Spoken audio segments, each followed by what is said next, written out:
This video is to cover 1.1 criteria to justify the use of a range of chords. This first song is If I Fell by the Beatles, and as I demonstrated in the first video, the intro chords E flat minor, D, D flat and B flat minor.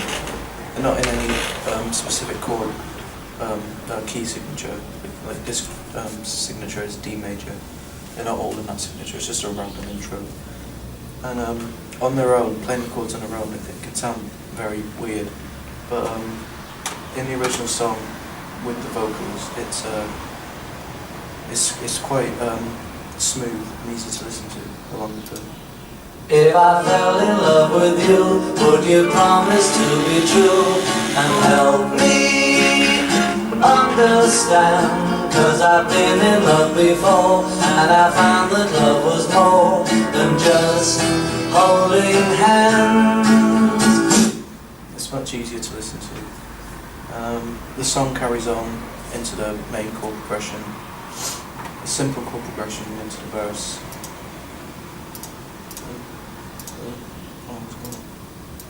If I give my heart to you, I must be sure from the very start that you would love me more than her.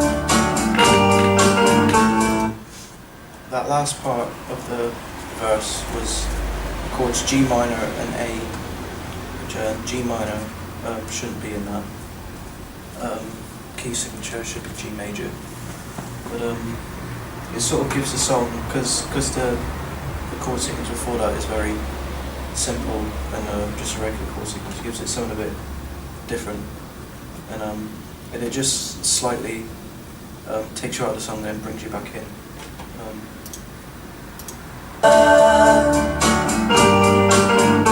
If I trust in you, oh please, don't run and hide. If I love you too, oh please, don't hurt my pride like her, 'cause I'm... But yeah, that's that one.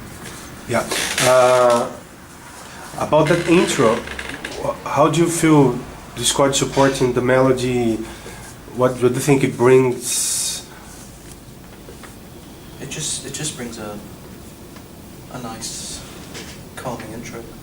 Sort of, it goes well. Like I said, the chords on their own are very strange, and but along with the vocals, they somehow managed to make it work with their vocals. It sounds smooth, doesn't it? Yeah.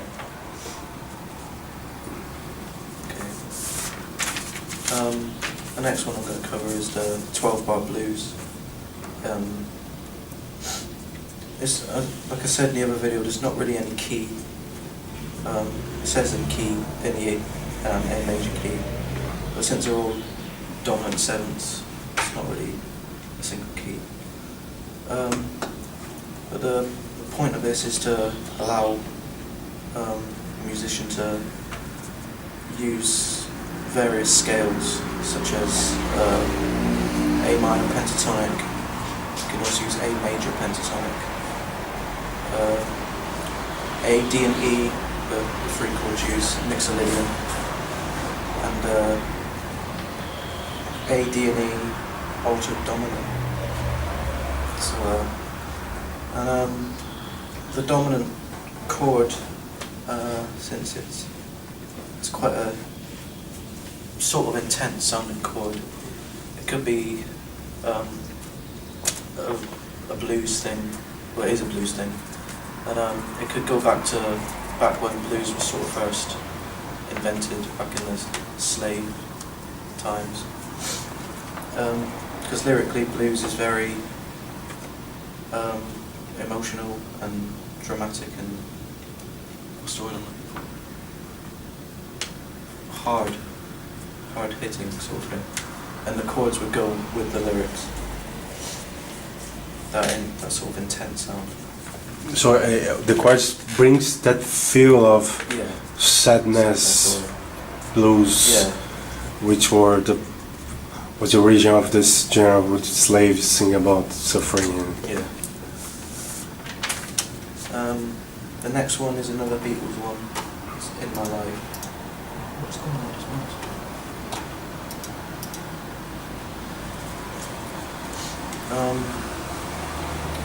The intro is just a 2-chord intro over a little riff.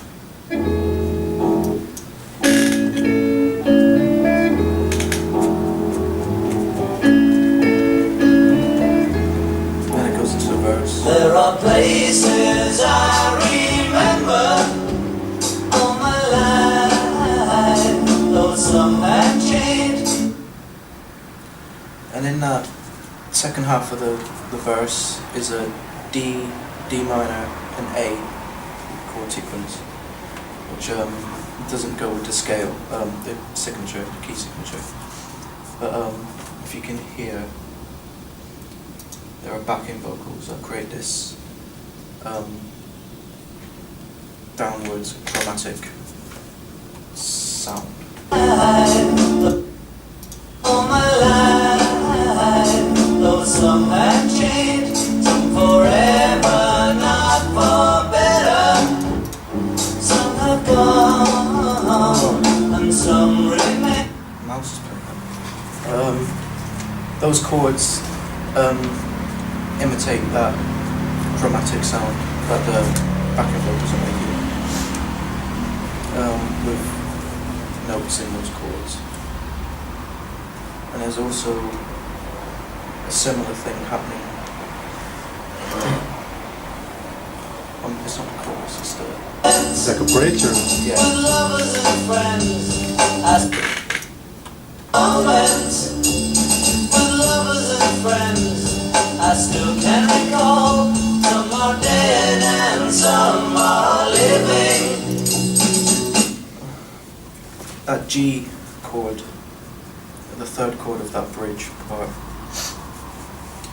it plays in the chord sequences F sharp minor, D to G to A, and the melody will play the fifth and down to the major third during this chord G to B, which creates.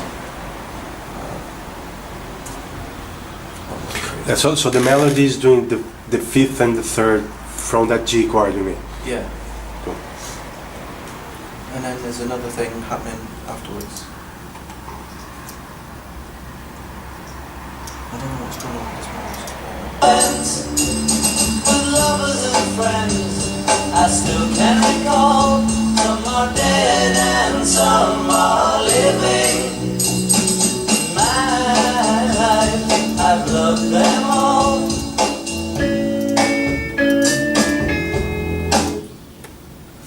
In the second part, there's a B major chord, which again isn't really meant to be in there. But in this chord, the notes played are a major second to the tonic, the B. So it's C sharp and B, which also goes with the melody, the vocalists. So the melody is doing the major second, going to the tonic Yeah. over this B chord. Yeah. Cool. So that's that one. That's how it works. Yeah. And then this final one is my own one. The chords are F sharp minor, C sharp minor, and then B major. And there wasn't really too much thought put into this. They're just some chords that are put together. But it sounds pretty nice. It's the sound pretty much that I wanted. And I wasn't going for anything too difficult. It's just an easy listening tune.